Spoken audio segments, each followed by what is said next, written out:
Hop, on va taper USDT, on va mettre... c'est où Arbitrum? Ah putain, c'était en tout premier. Ah, mais c'est trié par ordre alphabétique maintenant? Ah, ça a peut-être toujours été trié par ordre alphabétique. Alors, il y a 13,67%. Ok. Et sur Stargate, 15%. Je savais même pas que Bifi prenait des frais. Ah, faut bien se payer, évidemment. D'ailleurs, c'est décrit... où est-ce qu'ils vont les frais. Donc il y en a 3% pour les stakers de token Bifi. D'ailleurs, ça me rappelle, est-ce que vous avez vu, ou est-ce que vous étiez là sur le live où j'avais fait la comparaison entre Bifi Finance et Hyperliquid, parce qu'il y avait des chiffres, alors je pense que ça évolue un petit peu, mais il y a des chiffres qui étaient très comparables entre les deux. C'était il y a si longtemps? Ah voilà, c'était là, le buyback d'Hyperliquid, une fausse bonne idée, et du coup j'avais comparé Bifi et Hyperliquid sous cet angle-là, parce que Bifi fait en quelque sorte un buyback aussi, grâce aux frais qui sont générés par le protocole, et c'était comparable, et pourtant le token Bifi, son prix fait que diminuer. Bref, 5% pour la trésorerie, ça par contre ils se mettent bien, hein. C'est pas mal. Il y a combien de TVL? 300 millions de TVL. Partons du principe juste que il y a en moyenne 10% d'intérêt sur cette TVL. Ça fait 30 millions de dollars d'intérêt. Il y a 5% sur ces 30 millions de dollars qui vont dans la trésorerie. Ça ferait combien? 5% de 30 millions. Ça fait 1,5 million, si je dis pas de bêtises. Ouais, c'est ça, 1,5 million dans leur trésorerie. Et honnêtement, il mange bien Bifi, même encore aujourd'hui, hein. Bon, après, j'ai fait des gros arrondis. Je suis parti du principe qu'il y avait en moyenne 10% annualisé sur tout le protocole. Je suis pas sûr, mais bon. Si on divise par deux, au pire, si on prend 5%, ça fait 750 000 dollars de revenus.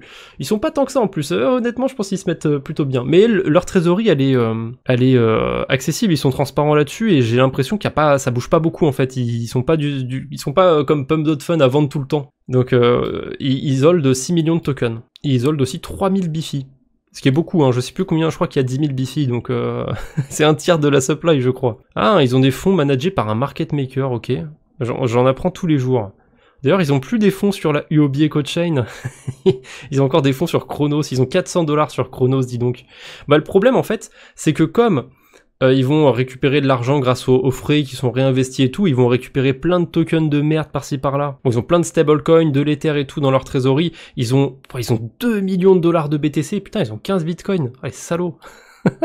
C'est pas mal. Ça doit faire de sacrés montants pour l'équipe Bifi, mais d'un autre côté, si ça permet d'assurer des audits de sécurité. C'est vrai que ça coûte cher aussi les audits, mais honnêtement, je suis pas sûr qu'ils soient super récents, leurs derniers audits. Ah non, j'ai rien dit, je ferme ma gueule. C'était en 2025, c'était il y a quelques mois. C'était récent.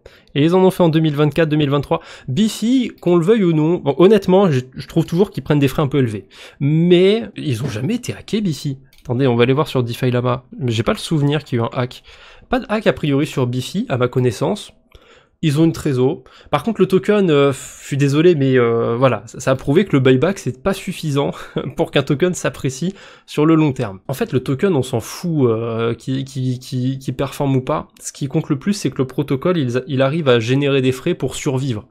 Le token, c'est une manière de spéculer sur... Et pour le coup, le token, il représente bien Bifi, parce que Bifi, c'est plus un protocole qui a le vent en poupe. Et le token, ça montre bien un protocole qui a plus trop le vent en poupe, justement. Sur Bifi, le principe de la pool concentrée qui s'auto-rebalance tous les jours était bonne sur le papier, mais c'est kata en pratique, je trouve, dommage. En fait, le problème de rééquilibrer une pool de liquidité concentrée, c'est que tu peux te taper des impermanent loss et des permanent loss. Et c'est encore pire en fait les permanent loss parce que c'est des pertes que tu peux pas récupérer. Et le fait de rééquilibrer des impermanent loss, ça génère aussi des permanent loss en quelque sorte. Je synthétise, mais en fait les impermanent loss c'est dans leur nom. C'est pas permanent, donc ça veut dire que ça peut revenir un instant. Mais le fait de rééquilibrer une position, ça va en quelque sorte garder les pertes. Du coup, c'est les pools de liquidité concentrées, même le manager de Bifi, ça peut bien fonctionner dans certains cas de figure, surtout sur les pools stables entre elles, enfin avec des tokens stables entre eux plutôt, mais sur des tokens volatiles, c'est hyper dangereux. Il faut savoir ce qu'on fait. Quand je vais m'exposer à une pool de liquidité concentrée volatile, je vais quand même chercher à aller dans une direction en particulier. Je prends l'exemple parce que j'ai une position dessus, mais sur celui, j'ai la position LBTC USDC, et ce que j'ai cherché à faire, c'est d'avoir une position qui est longue sur BTC. mais je cherche à m'exposer qu'avec des stablecoins. Comme ça, je peux profiter si jamais Bitcoin augmente. Et dans le pire des cas, si Bitcoin si son prix avait baissé, si c'était pas apprécié, eh ben tant pis, j'aurais été exposé entièrement au BTC sur cette pool et ça m'aurait fait en quelque sorte un achat, un DCA. Pour moi, c'est jamais une mauvaise idée de s'exposer à BTC, donc tant pis, je serais sorti de la pool uniquement en BTC à ce moment-là et j'aurais attendu un petit peu, avec un peu de chance, peut-être qu'il serait remonté, que j'aurais pu récupérer ma position en stablecoin initiale. Mais là, du coup, ça s'est bien passé. On est dans le scénario positif. Donc, on a Bitcoin qui est en haut de ma fourchette de prix et si jamais il va au-dessus de 120 000 et qu'il y reste un petit peu, eh ben, je serai exposé uniquement en stablecoin, mais ça me va, parce que de base, je suis rentré uniquement avec des stablecoins sur cette stratégie. Sur Momentum, on ne touche pas les incentives que sur la range de base où on peut se permettre plus large.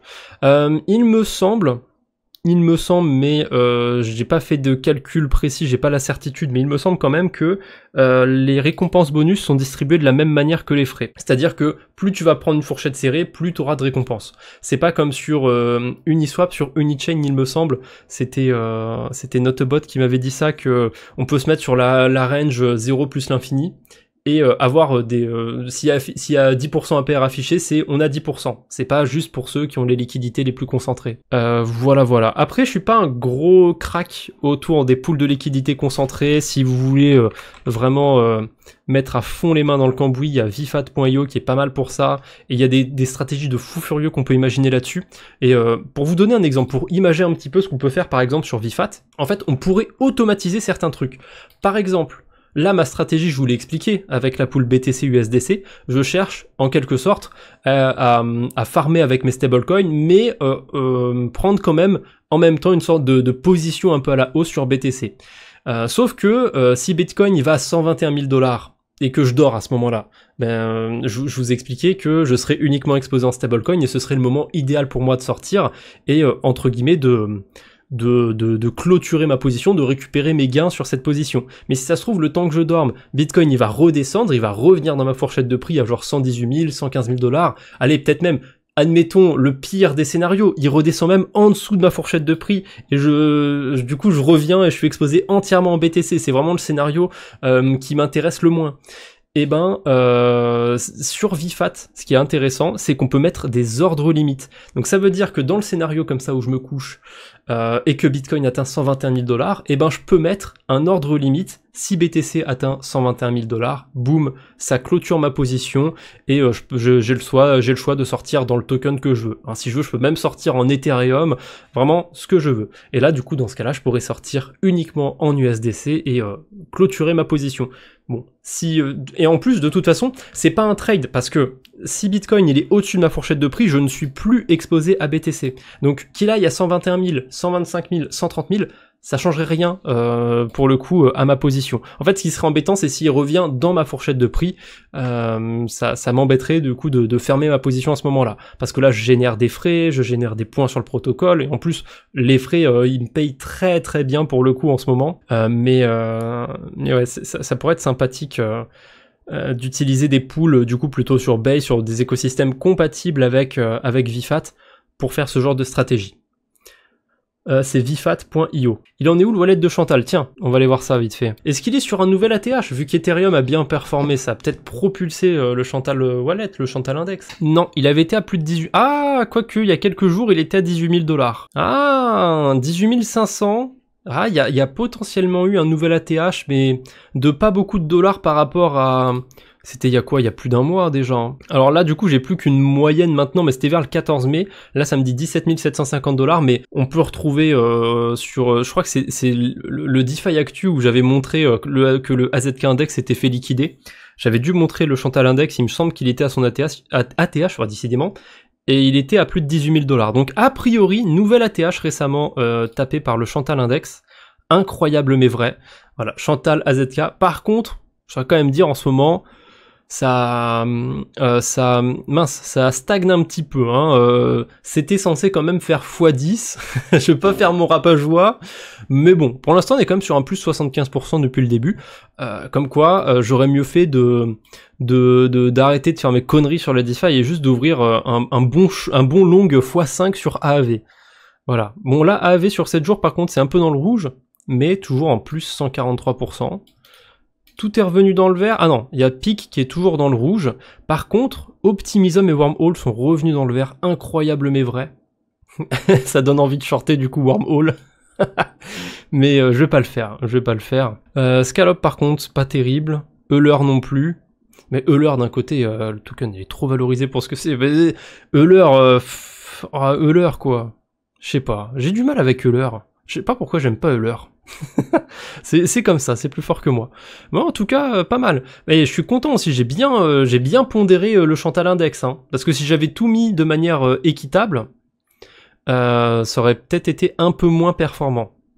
Parce que j'ai mis une plus grosse allocation sur AAV, évidemment. Et il a très très bien performé.